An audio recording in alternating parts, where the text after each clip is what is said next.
road to hell is paved with good intentions, but it's also paved with our own emotional baggage. While Arcane's Vander wanted what he thought was best for Zaun, he halted when faced with the death and destruction of this path. While he likely thought he was doing the right thing by drowning Silco, he accidentally created one of Zaun's most vicious overlords. And while he wanted what was best for his children, especially Vi, much of what Vander thought was best was shaped by the pain of his own regrets. For a man who only seemed to want what was best, all of what he touched ended up turning to ashes. And just like how trauma can trickle down generations, we also see the hints of a beginning of Vander's path being repeated in Season 2 of Arcane. The very last thing that he ever wanted for the people he loved most. Hello, my name is Liddy, and welcome to Shaped by Stories,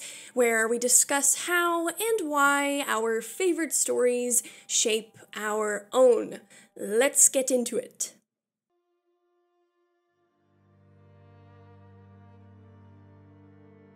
Vander grew up in Piltover's Undercity alongside Silco, and the two viewed each other like brothers. Together, they dreamed of a better future for the nation of Zaun, seeking to win the Undercity's independence from their overlords of Piltover. By time Vander and Silco were young men, they'd likely been planning Zaun's uprising for some time. Though, while we don't know the details, a rift eventually formed between the two. Something Silco wanted, or planned, or sought to do did not sit right with Vander. I think it probably had something to do with Shimmer, but that's sort of up in the air. But it was bad enough that Vander nearly drowned Silco in a terrible betrayal.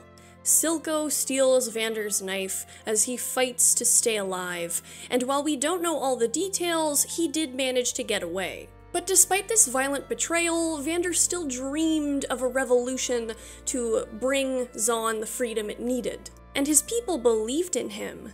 Vander is this big, tough, charismatic guy, and he's a natural leader. And while Silco did his dirty work in the shadows, Vander went on as Zaun's chosen leader in the light. Vander eventually led a doomed charge over the Zaun-Piltover Bridge, which got countless citizens of the Undercity killed by enforcers. It is here, amidst the smoke and blood, that Vander's idea of the future completely flips. And it is all in the tears and devastation of two children. In Vi's devastation and Powder's cracking innocence, Vander is faced with what is left in the wake of war. The path of violence may lead to freedom, maybe, but who is left to inherit that future? As far as Vander knows, only orphans, the broken, and the lost. Vander had spent years of his life trying to destroy what he hated, the oppression of Zaun. But Vander here abandons the path of violence, dropping his fists and instead taking up a child in each arm. In this instance, Vander makes the important decision to start protecting what he loves.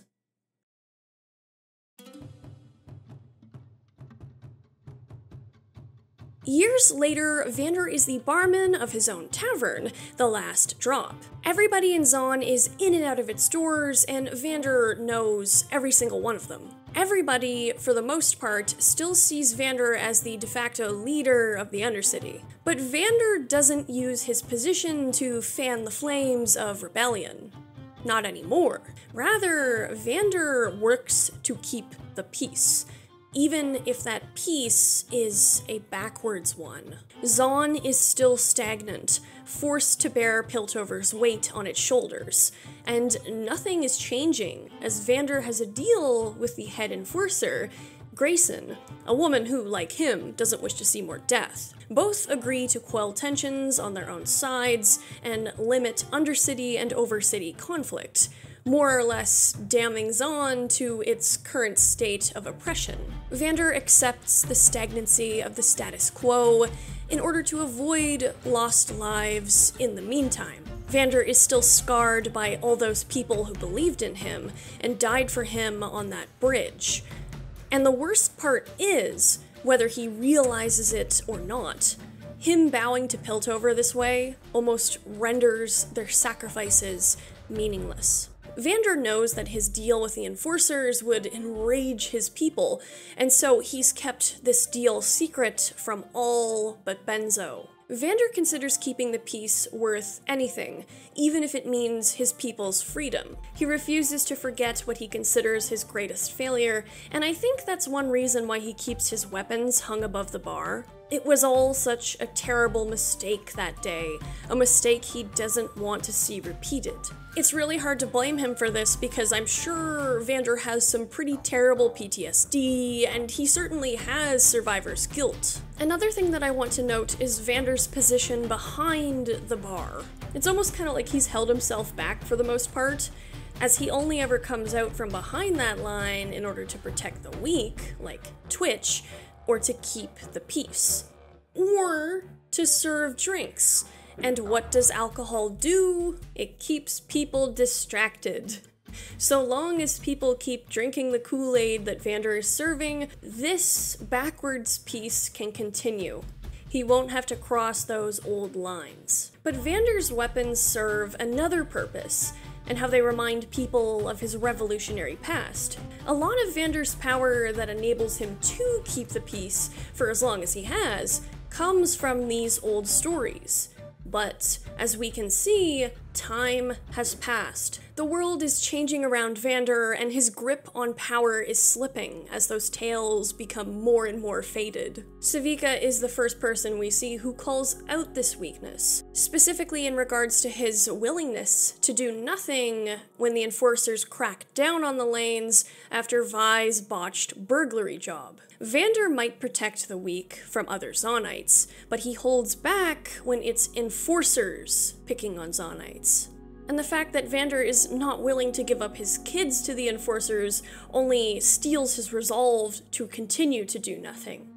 Vander holds back, and he sort of stonewalls his own people. Sevika and many others are not keen to sit around and let Piltover shove them whichever way they want. The people don't know about Vander's deal with Grayson and the Enforcers, so naturally Vander's willingness to do nothing looks like complete weakness. But Vander is holding himself back in order to protect his children, and also to avoid the disaster of what happened on that bridge. There is a lot of strength that needs to be exercised, I think, in holding yourself back like that, but that doesn't make it a good thing.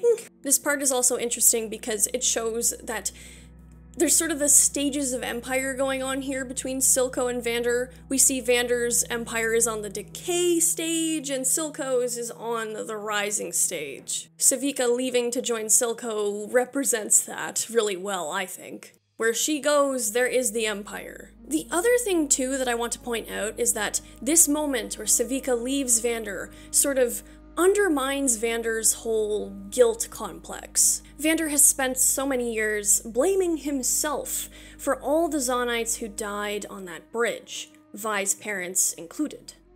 But Sevika leading her own people away, in favor of fighting for Zon, directly challenges Vander's own concept of guilt and responsibility.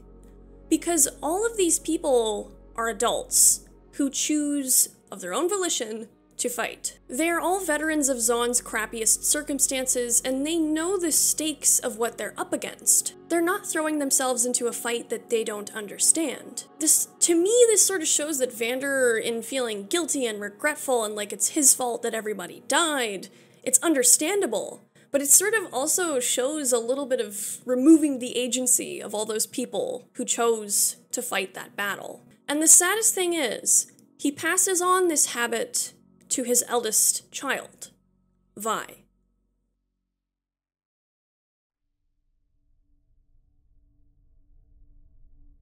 Vi is the kid that Vander feels closest to, and I think this is because Vander feels accountable to and for her. Vi is the one who really forced him to recognize where his rebellion led the moment he met her on that bridge.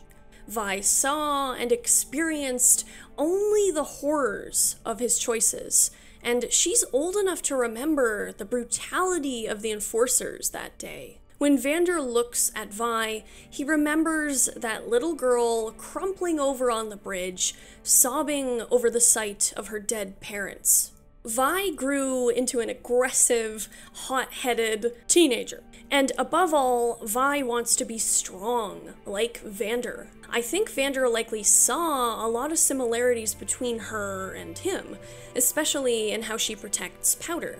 Part of me can't help but wonder if Vander once played that role for Silco. Vander serves as Vi's shield, but Vander also equips Vi with the skills she needs to protect Powder. And Vander also tries to nurture in Vi a more cautious mindset, but it's unfortunately a type of caution that was shaped by his regrets. Vander learned the hard way where the path of violence leads, something that he didn't really consider when he was Vi's age. So now, in order to help her avoid making the same mistakes and feeling the same regrets, he tries to hammer in this message to Vi, that she is responsible for her siblings. Vi is the leader of these kids, and her brothers and sister would follow her into hell. When something goes wrong, Vander says, Vi is the one responsible. Not only that, but at the bridge, when Vander takes her back there, Vander really passes on the torch of his trauma in asking Vi to consider what she's willing to sacrifice, should she choose a violent path. Vander isn't telling Vi these things to be hard on her or to make her life more difficult. He's just trying to do what he thinks is the best thing for her. But in this still sort of carries on Vander's habit of viewing people's agency as non-existent or irrelevant. The people who chose to follow Vander on the bridge that day had agency, just like Sevika and her people. Vander is almost denying that Vi's siblings, even as they near adulthood, will have agency of their own. Feeling guilty and regretful is one thing, but letting it warp you is another, especially when that affects your children. And the other thing to note is that Vi is also a child. Along with this heightened responsibility she carries, Vi is also juggling the self-esteem of a teenager in a ridiculously oppressed society. With Vander trying to teach her about caution and responsibility in this way, he's unintentionally planting the seeds that will sprout into Vi's tendency to blame herself for things beyond her control. While Vander relieves some of the pressure of her role as a protector to Powder, he's indirectly burdening her with more here. And because Vi looks up to Vander in the same way her siblings look up to her, she takes what he says very seriously. Vander's lessons on responsibility and sacrifice, though they meant well, backfire because Vi decides to turn herself into the enforcers. Vi takes Vander's lessons to heart and believes this is the right thing to do, as she led the burglary that stirred the enforcer hornet's nest. Even though Powder caused the ensuing explosion, Vi is not willing to sacrifice her little sister. Vi leaves her bunny behind with Powder. And I do believe this is a last cry for help from the child that Vi still is. It's especially sad because by the bunny still being up in the wire, this means that Vander never helped her get it back either. Vander could not get Vi's innocence back, and in a way, almost took her further away from it. Vander realizes that in his attempt to prevent the loss of his kids, as well as watch them live with regrets, his own regrets led to the worst possible thing. His kid willing to give up her entire life in a horrible prison in order to save her family. And it's all out of a sense of responsibility that he helped to nurture. Vi does the brave thing out of a twisted sense of self-sacrifice, and Vander can't abide by that. Vander is not willing to sacrifice Vi in order to maintain the path of stagnancy. He's feeling like he doomed the person who trusted him the most and looked up to him. It's like the bridge all over again, and Vander throws himself on the fire in her stead. He exercises his own choice here, but Vi, much like Vander, blames herself for this. And she will for the rest of the season. The cycle repeats. Vander always saw in Vi her good heart, I think this is something they share, as well as their tendency to have that heart warped by guilt and regret. And although Vander tells Vi that he thinks she has a good heart in their parting words, he burdens her with a greater responsibility. He tells Vi to protect the family. And Vi only really knows one way to protect the family. The only other way she tried, sacrificing herself, or choosing a path of non-violence, was blocked. I think this moment sort of solidifies Vi's tendency to punch first and ask questions later. So Vi goes and mantles Vander's fists. I think it's very fitting that they are so big compared to her arms, because this is a big set of shoes to fill. Almost uncomfortably and unreasonably so. I think that imagery of her with the fists on the bridge is really powerful. It shows just how much Vi is carrying, and we see how unfair it is. And so, from here, Vi decides to carry out that last burden that Vander laid upon her. She's going to rescue her family.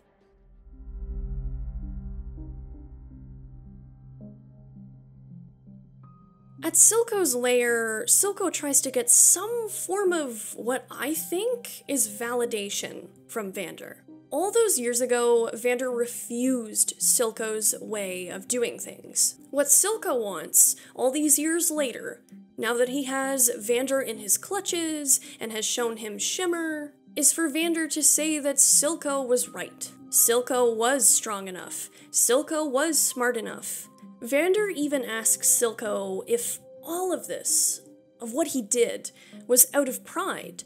And while I think Silco is being honest when he scoffs at the suggestion and says he's doing what he's doing to help Zaun, I think him trying to get Vander to go along with it is definitely out of pride. I also think that Silco, sort of like Jinx and Vi later in their lives, is also desperate to have that protector figure back in his life. I feel like it's super plausible that, like their respective daughters, they once shared a similar bond, one that was shattered irreparably by that one betrayal. Vander is, like Silco, haunted by this betrayal, but no amount of regret can fix what's been corrupted. Silco's eye, wounded from that struggle and tainted by the chemicals in the water of Zaun, is a solid example. You really get to see here where Silco and Vander are in respect to one another. For Silco, you see a guy who still thinks he has a chance to change Zaun, but his method is beating Piltover at their own game and fighting back harder than ever before to make them respect him. But Vander has hit the wall. He's tried the revolutionary route, and I feel like it's implied that he did attempt diplomacy. Vander feels like his only hope, his only option, is to work with the Enforcers. Silco still has some hope, whereas Vander has none. To Silco, Vander's path with the Enforcers has left him unworthy of respect, which makes it really ironic when Silco begins to work with Marcus after the next time jump. Vander tells Silco to kill him if he has to, but to spare the Undercity. Silco saying, "You'll die for a cause, but you won't fight for one," just shows how different these two characters are right now. But the funny thing is, Silco, in a way, is looking at himself in the future, because he will be there eventually too, but more on him in the next, well, in his analysis. Vander is disillusioned with fighting, and all his regret has drained every last bit of desire for a fight. But the fighter in Vander is not truly dead. Not when the people he cares about most are in danger. Even after Mylo and Claggor end up killed, and Vander is badly injured, he fights again before Silco stabs him with the knife that he took from Vander all those years ago. Vander nearly kills Silco here, but at the last second, he can't bring himself to do it. And though Vander falls, seemingly to his death, that ain't the end for him, because Vander sacrifices himself by consuming Shimmer, the thing that I personally think he was ready to kill Silco for the first time all those years ago, but speculation. I believe that Vander wished he could carry burdens at a superhuman level, He wished he could have been ridiculously, inhumanly strong so that he could save more people. And here, Vander does become much more than just a guy. He becomes a monster. Vander saves Vi, but he's horrified to see how she looks at him, her protector, in terror. Much like Vi and Powder in the next scene. But even in this roided out state, Vander still has the ability to choose between protecting what he loves and destroying what he hates. He resists the urge to kill Silco and chooses to save Vi instead. Vander is not willing to sacrifice his daughter, and he almost certainly feels responsible for what's happened to his sons. He can't let Vi perish either. As Vander seemingly lays dying before the fire, now turning his cherished family to ashes, he tells Vi to look after Powder. Powder, who caused the blast that killed their family, burdening Vi once again before leaving her alone in the world, blaming herself for his loss and asking if she even has anything left to lose. And it's here that Vander is gone from the story. Except he's not. Vander doesn't appear in humanoid form again for the rest of Arcane's first season, aside from in flashbacks and dream sequences and a statue. But his mark on the rest of season 1 is very, very, very powerful. For Vi, she still carries Vander's lessons with her, both to good places and to bad ones. She uses his memory as a fuel in some really toxic ways, and I get into that in Vi's video, which you can find on my channel. And Silco spends the rest of season 1 learning why Vander couldn't fight again for Zaun. Silco, like Vander, learns his lessons in the hardest possible way. As he later puts it, as he speaks to Vander's statue towards the end of his story, is there anything so undoing as a daughter? As Silco's empire decays, he understands that it wasn't so much about weakness or fear when it came to Vander and his refusal to fight. It was love. And to quote a certain maester on the wall, love is the death of duty. It's just a shame that despite Vander's love for his family, he was never able to quite move beyond his quote of, "You can't run from the past." Because you can't, he's right. The past is done, it's there, you can't change it. But that doesn't mean you can't move forward with it. But you know, I'm sure we'll be seeing more of a certain Hound of the Underground in the next season, if you know what I'm saying. Thank you very, very much for watching Shaped by Stories. Vander is a tragic guy. I do feel for him. He's not a bad person at all, it's just I think he's far more sensitive than his appearance would betray. He's a good guy, he tried his best, he loved his kids, it's just, But I'm excited to see if he, you know, comes back in season 2, but I don't think they've confirmed that entirely yet, so I'm not gonna say anything. Thank you so much to my members whose names are scrolling in the credits because I figured out how to do credits. I got this. I'm becoming a content creator, Mom. I can make credits do things now. Thank you so much for your support of the channel. It means a lot and it helps me out like crazy. And of course, thank you very much to everybody for simply watching, or liking, or sharing, or subscribing, or commenting. If you disagree or agree, tell me in the comments. I want to see it. But until the next one, which will be Jinx, have a good one, guys. Goodbye!